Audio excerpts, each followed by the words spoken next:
Доброго здоровьячка, хунту и хунтубары. Мы с Украины. Сегодня Твиттер заблокировал аккаунт Пенса. При этом возможность посмотреть, за что именно акт заблокирован, отсутствует. Это выглядит вот так. Вишенкой на тортике является то, что интерфейс Твиттера у Пенса давно на украинском языке. А тут вы явно можете видеть русский. Мне ж не кажется, нет? Как и когда произошла подмена, предстоит выяснить. Я написал в поддержку, чтобы показали хоть за что блоканули. Если не ответят, то будем считать, что Твиттера у Пенса больше нет пока что. Сообщу дополнительно потом. Плакать не будем, думаю. Телеграм вполне себе подойдет как замена, и никакой цензуры там нет. Если что, перейдем еще на канал какой связи. Такое. Медленно, но верно мы наблюдаем рост истерики у Кремля по всем направлениям. Несмотря на затишье в политической жизни во всем мире, несмотря на сезон отпусков и в Европе, и в Америке, все больше бросков в разные стороны происходит со стороны наших соседей. Блокировка Твиттера Пенса – лишнее тому подтверждение. Но я вот что думаю себе.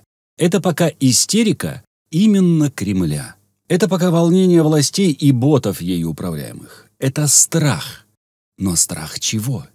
Чего так боится Кремль, выказывая свои тревоги бросками из стороны в сторону?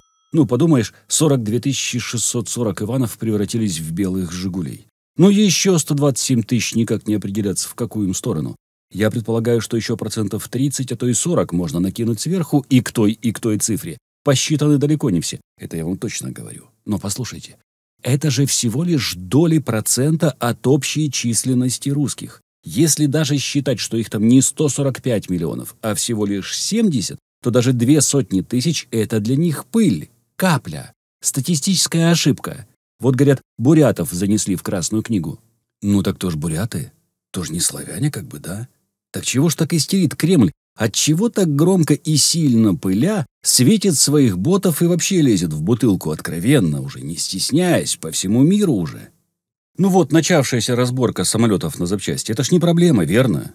Слышали уже, нет? Аэрофлот в том числе начал разбирать авиалайнеры ради запчастей, которые они больше не могут покупать за границей из-за западных санкций. Эта мера поможет самолетам иностранного производства продолжать летать как минимум до 2025 года. Как минимум один сухой Суперджет 100 и один Airbus A350 Аэрофлота в настоящее время остановлены и разбираются на запчасти. При этом Airbus A350 был почти новым. Оборудование также сняли с пары самолетов Boeing 737 и Airbus A320, но это ж мелочи. Кто там теми самолетами вообще летает, когда есть прекрасный телевизор и новости по первому? Это мы так считаем.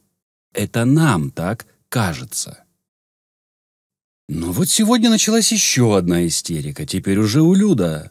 Как это в Крыму? За 200 слишком км от нуля. Бавовна.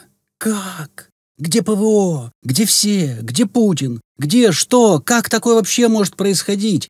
На всякий случай сразу скажу. Это не мы, если шо, оно само. Просто солнце слишком горячий лучик добра послало. Я видео и фото набросал в Телеграм. Гляньте при желании. Но ведь мой спич не повлияет на вопросы россиянцев.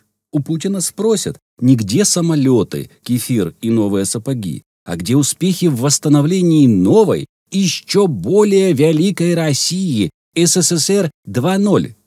Потому что бункерному могут простить все, кроме одного – потери величия. Если не будет кефира, русские будут пить воду. Не будет колбасы, перейдут на бересту. Не станет мяса, будут отлавливать сверчков и саранчу. Закончится водка, боярышника полно. Но если в телевизоре закончится величие, а оно закончится, русские достанут остатки рассола и заведут свою любимую песню. Когда вернем Аляску и пройдемся парадом по Крещатику. Фанаты ихней СВО спросят, когда будут взяты Киев и Одесса, остальные – об экономике. Спрашивать – это штука условная. Когда САП прячется за охраной, словами не выйдет достучаться. Когда спросят, главстерх мигом уедет на Алтай. Так что спросят тех, кто попадется под руку. Не надо делать вид, будто с любым поражением там просто смирятся. Будет реакция, она уже есть. Это так, подготовка к зверьку пушному настоящему путем доносов на несогласных будет еще больше. Безусловно, вопросы это не отменяет, даже наоборот. Прошу заметить, как ловко я игнорирую экономический блок. В общем, классно, правда? Не хочу врать и искажать, пока толком непонятно, что останется от экономики так называемой РФ. А вот военный позор будет однозначно. Россия ныне и присно спившийся турист, после гулянки уснувший на трамвайных колеях и теперь примеряющий костыли. Семья возит его на тачке. А Савший дальше колдырит и громко живет прошлым. Как я раньше мог, а вот так, да вот так. Семья закатывает глазки и катит матрешку-неваляшку дальше. Его мысли не совпадают с реальными возможностями. Боярышник сглаживает острые углы сознания. И чем вы подстрахуетесь, а? Признавать поражение там не умеют и никогда не умели. Будут отмазки. Мантра «цели будут выполнены» не исправит ситуацию, наоборот, ухудшит ее. Всего один вопрос задайте. Цели. А какие были цели? Унитазы, микроволновки, разворотить Запорожскую АЭС, произвести обнуление арсеналов? Ради чего? Русские до сих пор не знают, за что они превращаются в Лады-Гранты. На уровне подсознания понимают. Пришли минусовать украинцев, ожидая легкой победы. Этого не случилось. Сами минусуются понемногу.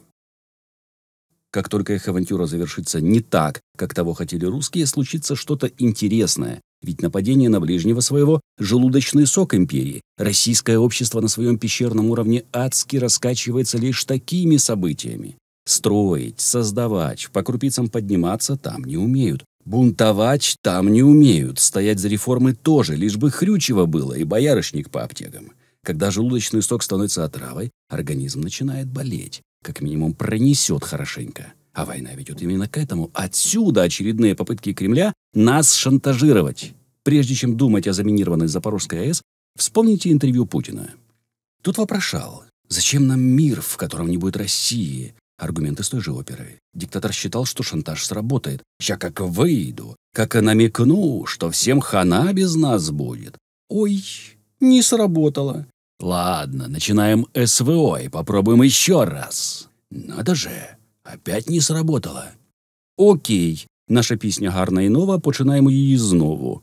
Россия отравится нападением на Украину, которая привыкла пить как фермент для пищеварения. Чего жду лично я? Объясню на примере. Время тяжелых болезней организм способен сам себя съесть. Кто попадал в больницу в отличной форме, а выходил оттуда худым, как глист, меня поймут. Вся мышечная масса сгорает в топке борьбы с болезнью. Только выздоровев, такие люди возвращают прежнюю форму. А РФ не позволят этого сделать, чтобы снова не хотелось. Империя сейчас лишается своих мышц, пусть и не в том объеме, который можно быстро осознать, но лишается того, чем поигрывает в любой непонятной ситуации. Костыли уже заказаны, и скоро их доставят. Вот она, Россия будущего. Страна, не ведущая диалог без оравы погонщиков-стиралок за спиной посла. Страна, замученная собственной изжогой. Страна, накачавшая тело и лишенная его силы по собственной тупизне. Страна, которая так никогда и не признает того, что она монстр. Да-да, не признает. Фанат войны заорет о предателях в тылу. Сторонник мира примется чертить круг подозреваемых. Себя, естественно, туда не запишет. Меня умиляют объяснения российских либералов. Так и так в нулевые русские не проморгали диктатуру, а лишь привыкали жить нормально. Не судите строго. Ой, да пошли вы за кораблем. Россию подкупили ростом энергоресурсов. Как появилась заморская хрючева элитного класса, граждане возомнили о себе фиг знает что. И чтобы общество напоминало общество, требуется лечение фрагментированием. Виноват каждый гражданин РФ, нравится ему или нет. После Второй мировой тоже не особо разбирались. Список залетов был слишком велик. Из-за него аж СССР не заметили на фоне. Но все же, теперь-то зло. Абсолютно. Такой страны не будет скоро на карте. Пауки все в более плотной банке, несмотря на все потуги слинять в Азію или Африку.